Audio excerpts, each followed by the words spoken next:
పొట్టోడిని పొడుగోడు కొడితే పొడుగోడిని పోచమ్మ కొట్టిందంట అని రేవంత్ రెడ్డి గారు తెలంగాణ యాసలో చెప్పినటువంటి డైలాగు యావత్ ప్రపంచవ్యాప్తంగా ఫేమస్ అయిపోయింది. సరే, ఇప్పుడు పూర్తిగా నేను విషయంలోకి వస్తే, ఆ రోజున అంటే 6.5 సంవత్సరాలు 7 ఏళ్ల క్రితం వివేకానంద రెడ్డి గారి కేసు ఏదైతే ఆయన మరణించారో ఆ కేసు చాప కింద నీరు మాదిరినో లేకుండా ఉంటే తేలు కుట్టిన దొంగ మాదిరినో రకరకాల సామెతలు వాడుకోవచ్చు. ఎట్టు కొలికి రాలా. ఈ రోజున కొలికి వచ్చింది ఒక బ్రేకింగ్ న్యూస్ అనుకోవచ్చు, సెన్సేషనల్ న్యూస్ అనుకోవచ్చు. ఇప్పట్లో ఏపీలో పరిపాలిస్తున్నటువంటి ఎన్డీఏ కూటమి పూర్తిగా న్యాయం వైపు నడుస్తూ ఉన్నది. పూర్తిగా మాట్లాడదాము. మనతో పాటు రాజకీయ ఆర్థిక సామాజిక విశ్లేషకులైనటువంటి కొత్త రవీంద్రబాబు గారు అయితే మనతో ఉన్నారు. నమస్తే సార్. నమస్తే సార్. ఇది వివేకానంద రెడ్డి గారి హత్య కేసుకు సంబంధించి మీతో 2-3 వీడియోలు చేయడం జరిగింది. అయితే అది ఎట్టు కొలికి రావట్లేదు సార్. ఇది ఇంకా 3 ఏళ్ళు జరుగుతుందా, 4 ఏళ్ళు జరుగుతుందా, 5 ఏళ్ళు జరుగుతుందా అనేటువంటి ఈ క్రమంలో మనకు బ్రేకింగ్ న్యూస్ ఏంటంటే, అప్పట్లో న్యాయంగా లేకుంటే ధర్మంగా ఏదైతే అంటే సిబిఐలో ప్రధాన హోదాలో ఉన్నటువంటి రామ్ సింగ్ గారు ఆయన పనిచేసినటువంటి తీరు మనం చూసాం. కానీ ఆయన పైన కేసులు పడినాయి. అదేవిధంగా తండ్రి చనిపోతే తండ్రి బిడ్డ అయినటువంటి ఆ సునీత గారి పైన, పలానా వివేకానంద రెడ్డి గారికి అల్లుడైనటువంటి మర్రెడ్డి రాజశేఖర రెడ్డి గారి పైన కూడా కేసులు పెట్టారు అప్పట్లో వైసీపీ ప్రభుత్వం. ఈ రోజున వాళ్ళపైన కేసులు పెట్టినటువంటి పలానా పోలీసు అధికారులపైన ఇప్పట్లో ఉన్నటువంటి ఏపీ ప్రభుత్వం కేసులు పెట్టింది. ఈ పరిణామాలు ఏ విధంగా ఉన్నాయి? వివేకానంద రెడ్డి గారి హత్య కేసు అనేది ఒక కొలికి రావచ్చు అంటారా?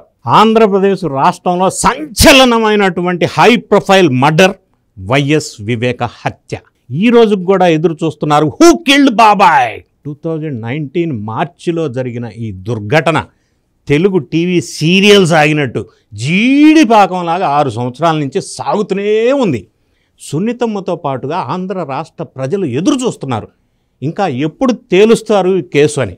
ఈ బ్యాక్గ్రౌండ్ ఒకసారి మనం పరిశీలించినట్టయితే 2019 మార్చిలో హత్య జరిగినప్పుడు గుండెపోటు, బాబాయ్ నోమోర్, తర్వాత గొడ్డలిపోటు, ఆ తర్వాత నారాసుర రక్త చరిత్ర చంద్రబాబు నాయుడు గారు చంపేశారు. ఈ బ్లేమ్ తోటి అప్పట్లో ఎలక్షన్లో వైఎస్ఆర్ కాంగ్రెస్ పార్టీ కొంత లబ్ధి పొందిన మాట వాస్తవం. ఇక్కడ నుంచి స్టార్ట్ అయితే ఈ మర్డర్ కేస్. సార్, ఒక్కటి జెన్యున్గా చెప్పండి. జెన్యున్గా నేను ఏపీ పాలిటిక్స్ పైన నాకు క్షుణ్ణంగా తెలుసు. పలానా అతని పలానా చంపినా కూడా సమాజంలో అనేది ఇంపాక్ట్ అనేది ఉండదు ఏపీ రాజకీయాల్లో. నేనైతే బలంగా నమ్ముతున్నా.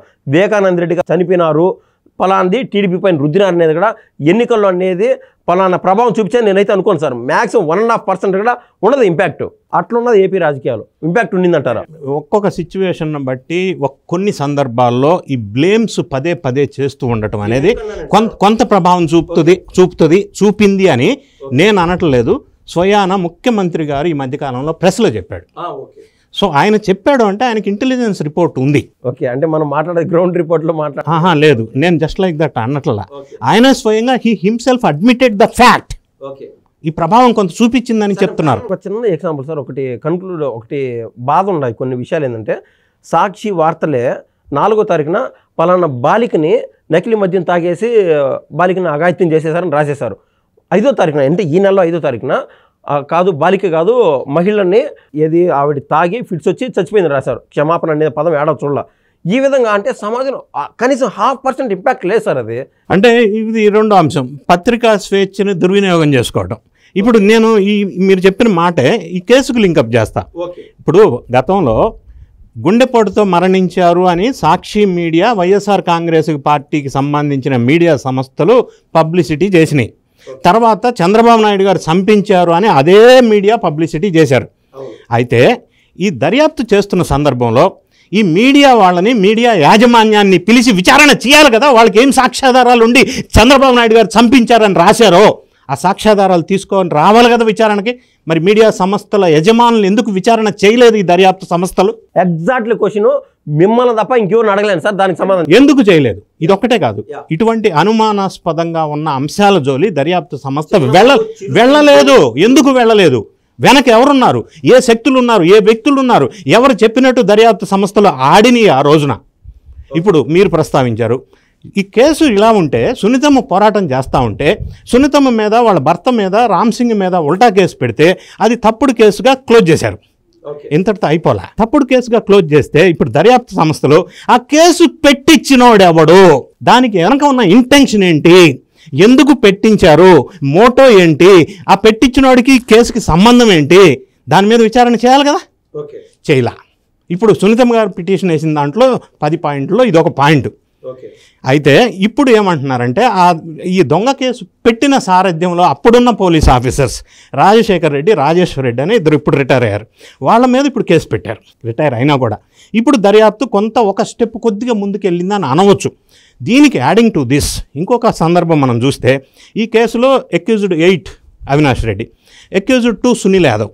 సో సునీతం ఎప్పుడైతే సుప్రీంకోర్టులో పిటిషన్ వేసిందో, సుప్రీంకోర్టు వాళ్ళు ట్రయల్ కోర్టుకి కొన్ని ఆదేశాలు ఇచ్చారో, ట్రయల్ కోర్టులో మళ్ళీ సునీతమ్మ పిటిషన్ వేశారో, అందులో ప్రస్తావించిన అంశాలని A2గా ఉన్నటువంటి సునీల్ యాదవ్ ఒక్కడే సమర్థించాడు.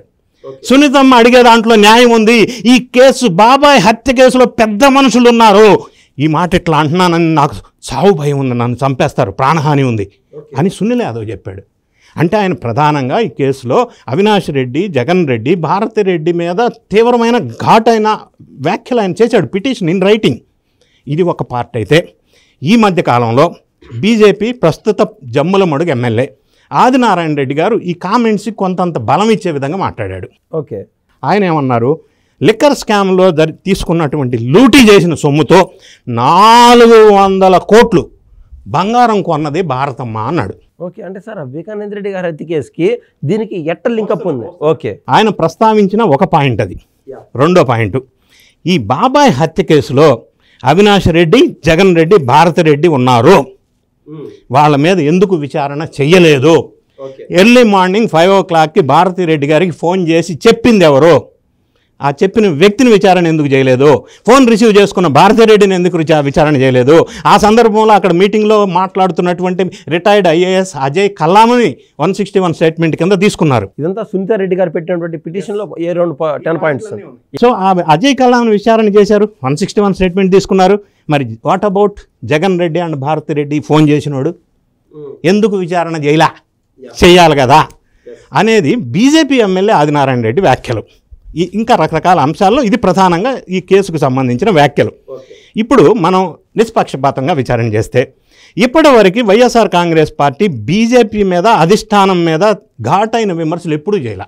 బీజేపీ వాళ్ళు కూడా వైఎస్ఆర్ కాంగ్రెస్ పార్టీ మీద ఘాటు విమర్శలు ఎప్పుడూ చేయాల. ఈ మధ్యకాలంలో కొద్దిగా చూడనట్టు వెళ్తున్నారు. సార్ జనరల్గా ఒక పబ్లిక్ డొమైన్లో ఉన్నటువంటి, అంటే మనం ఒకరికి ఒకసారి అవకాశం ఇస్తాం, 2 సార్లు అవకాశం ఇస్తాము, ఒక 5 సార్లు కూడా అవకాశాలు ఇస్తాం. 6వ సారి 7వ సారి అంటే ఎవరి వల్ల కాదు, అంటే సాక్షాత్తు శివుడికి సైతం కాదు. నేను అంటాను ఏంటంటే, జగన్మోహన్ రెడ్డి గారు 12 ఏళ్ళు 13 ఏళ్ళ నుంచి ఆ సిబిఐ కేసులోను, ఈడీ కేసులోను కొట్టిమిట్టాడుతూనే ఉన్నాడు. సరే మీరు అన్నట్లో కావచ్చు, లేదా జనాల్లో ఉన్నటువంటి ఆ నానుడి బీజేపీ వాళ్ళు లేకుండా కేంద్ర ప్రభుత్వం అతన్ని కాపాడుతూ ఉండొచ్చు కాక. అయితే ఇవాళ ఏపీలో ఈ ఏదైతే మద్య స్కామ్ జరిగిందో 3,500 కోట్లు, 3,700 కోట్లు ఎరౌండ్ పలానా ఫిగరు, వీటిల్లో కూడా పలానా బీజేపీ లేదా కేంద్ర ప్రభుత్వం చిన్నపాటి ఎగ్జామ్షన్, చిన్నపాటి ఒక లూప్ ఇచ్చిండొచ్చు కాక జగన్మోహన్ రెడ్డి గారికి. కానీ ఆ పలానా చావు కేసు ఏదైతే ఉండదో వివేకానంద రెడ్డి గారిది, దాంట్లో క్షమించదు అనేది నేనైతే నమ్ముతున్నాను సార్. అంటే ఒక విషయం ఏంటంటే, సెంట్రల్ దర్యాప్తు సంస్థలు సెంట్రల్ గవర్నమెంట్ జేబు సంస్థలుగా ఉన్నాయి అని నేను అంటలా. సుప్రీంకోర్టు వ్యాఖ్యలు, సుప్రీంకోర్టు వ్యాఖ్యలు ఇవి. సో ఈ వ్యాఖ్యల నేపథ్యంలో ఏ రీజన్ ఏదేమైనా కొంత శుభాశిషులు ఉండటం వల్ల బాబాయ్ హత్య కేసు 6 సంవత్సరాలు ప్రొలాంగ్ అయింది. రెండోది, దర్యాప్తు జరగవలసిన నేరస్తుల్ని పట్టుకునే విధంగా జరగల.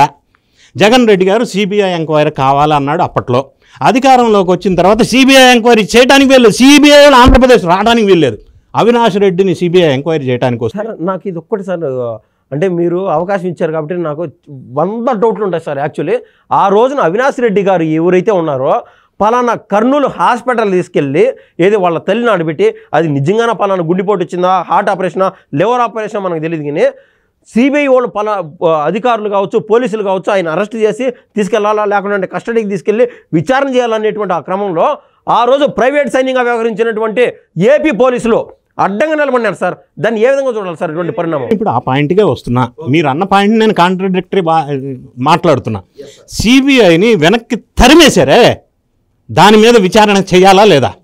హౌ డేర్ స్టేట్ పోలీసు వాళ్ళు సిబిఐ వెనక్కి దొబ్బేసి బెదిరించటం, దాని మీద ఎందుకు విచారణ చేయలేదు? దాని వెనక ఎవరు శక్తులు ఉన్నారు, ఏ ప్రభుత్వ పెద్దల ఫోర్స్ ఉంది, అది కూడా చేయాలి కదా. మరి దాన్ని అంత జస్ట్ లైక్ దట్ ఇగ్నోర్ చేస్తారా? సిబిఐ సెంట్రల్ దర్యాప్తు సంస్థను వెనక్కి బెదిరించి పంపించేస్తారా?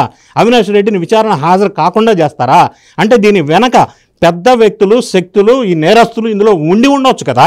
100% సార్. మరి ఈ విధంగా జరగలేదు ఇన్ని సంవత్సరాలు. కానీ ఇప్పుడు లేటెస్ట్ డెవలప్మెంట్ మనం ఒకసారి చూసినట్టయితే ఈ ట్రయల్ కోర్టు నాంపల్లి సిబిఐ కోర్టులో సునీతమ్మ పిటిషన్ ఒకటి, A2 సునీల్ యాదవ్ ఇచ్చిన రిప్లై ఒకటి, తర్వాత బీజేపీ ఎమ్మెల్యే లేటెస్ట్ కామెంట్స్ ఒకటి, ఇప్పుడు దొంగ కేసు పెట్టిన పోలీసుల మీద విచారణ చేయటం ఒకటి, ఈ అంశాలన్నీ ఒకసారి పరిశీలిస్తే బీజేపీ ఎమ్మెల్యే ఈ వ్యాఖ్యలు వ్యక్తిగతమా, బీజేపీ పార్టీ నుంచి వచ్చిన ఆదేశాల? ఓకే, ఆయన కూడా బీజేపీలో కీలక పాత్రధారి, యాక్చువల్లీ బీజేపీలో ప్రధాన పొజిషన్ ఉన్నారు. బీజేపీ వాళ్ళు ఎప్పుడు ఇటువంటి ఘాటు వ్యాఖ్యలు చేయలేదు కదా. మరి ఈ వ్యాఖ్యల్ని బీజేపీ పార్టీ ద్వారా వచ్చిన ఆదేశాలు, ఇన్స్ట్రక్షన్స్, వాళ్ళ గైడెన్స్ ప్రకారం ఈయన ద్వారా ఈ మాటలు అనిపించారు అని అంటే నేను గిచ్చినట్టు ఉంటాను, నువ్వు ఏడ్చినట్టు చెయ్యి అనేటి మనం రూల్ అవుట్ చేయలేం. రెండో అంశం, ఈ ఆదినారాయణ రెడ్డి వైఎస్ కుటుంబానికి దగ్గర సన్నిహితుడు. ఆయన గతంలో రాజశేఖర రెడ్డితో పాటు కాంగ్రెస్లో ఉన్నారు, వైఎస్ఆర్సీపీలో ఉన్నారు, టీడీపీలో ఉన్నారు, ఇప్పుడు బీజేపీలో ఉన్నారు కదా. అంత సన్నిహితంగా ఉన్నటువంటి ఆదినారాయణ రెడ్డి కామెంట్స్ని మనం జస్ట్ లైక్ దట్ లైట్గా తీసుకోలేం. సో దీని వెనక బీజేపీ వాళ్ళ వ్యూహం ఏమన్నా ఉందా అంటే, ఇంతకు ముందులాగా కాదు, కేసులు ముందుకు వెళ్ళాలా, ఎందుకంటే ఇక్కడ సెంట్రల్లో కూటమి ఉంది, ఇక్కడ కూటమి ఉంది. సో మరి మారిన రాజకీయ ఈక్వేషన్స్ నేపథ్యంలో ఈ బాబాయ్ హత్య కేసు ఒక స్టెప్ ముందుకు వెళ్తుందా అనేది ఒక అంశం అయితే, రెండో అంశం ఏంటంటే లిక్కర్ స్కామ్ కేసులో అనిల్ చోక్రా అనే ముంబైలో హవాలా దందా చేసే ఒక వ్యక్తిని పట్టుకున్నారు. సో ఆయన ద్వారా బ్లాక్ మనీ వైట్ మనీగా మారి పేపర్ కంపెనీల ద్వారా జగన్ రెడ్డి, భారతిరెడ్డికి అందించినట్టు వెలుగులోకి వచ్చింది. ఆయన అక్యూజ్డ్ లిస్టులో తేలుస్తున్నారు. సో దాని ద్వారా వచ్చిందే 400 కోట్లు బంగారం. సో ఇవన్నీ లింకులు ఉండి మాట్లాడాడు ఆయన, జస్ట్ లైక్ దట్ గాలిలో మాట్లాడలేదు. ఆయన దగ్గర ఆధారాలు ఉండవచ్చు. ఇవన్నీ అంశాలు మనం ఒక్కసారి పరిశీలిస్తే బాబాయ్ హత్య కేసు కొద్దిగా సున్నితమ్మ ఆశించినట్టు ఆంధ్ర రాష్ట్ర ప్రజలు ఎదురు చూస్తున్న విధంగా హూ కిల్డ్ బాబాయ్ అనే క్వశ్చన్కి ఆన్సర్ దొరుకుతుందో అన్న ఆశాభావం కలుగుతుంది ఈ పరిణామాలు. అదేవిధంగా జగన్ రెడ్డి గారిని చుట్టుముట్టినటువంటి రకరకాల కేసుల విషయంలో, అది లిక్కర్ స్కామ్ కావచ్చు, ఇంకొక కేసులు కావచ్చు, అవి కూడా ఇంకేమన్నా ముందుకు వెళ్తాయా అన్న ఆశతో కొంత భావించవచ్చు ఈ సంఘటనల నేపథ్యంలో. సార్, అయితే వివేకానంద రెడ్డి గారి హత్య కేసు ఏదైతే ఉందో అంతిమ లబ్ధిదారుడని మనం పలానా 3,700 కోట్లు అంటే ఆల్రెడీ పలానా ఛార్జ్ షీట్లో కూడా జగన్మోహన్ రెడ్డి గారి పేరు విన్నాం. అదేవిధంగా వివేకానంద రెడ్డి గారి హత్య కేసులో జగన్ అనే అతను ప్రైమరీ అవుతాడా, లేదా అతని సతీమణి భారతిరెడ్డి గారు ప్రైమరీ అవుతారా? ఇప్పుడు వీళ్ళిద్దరిని విచారణ చేయకుండా మనం డిసైడ్ చేయలేం, నంబర్ 1.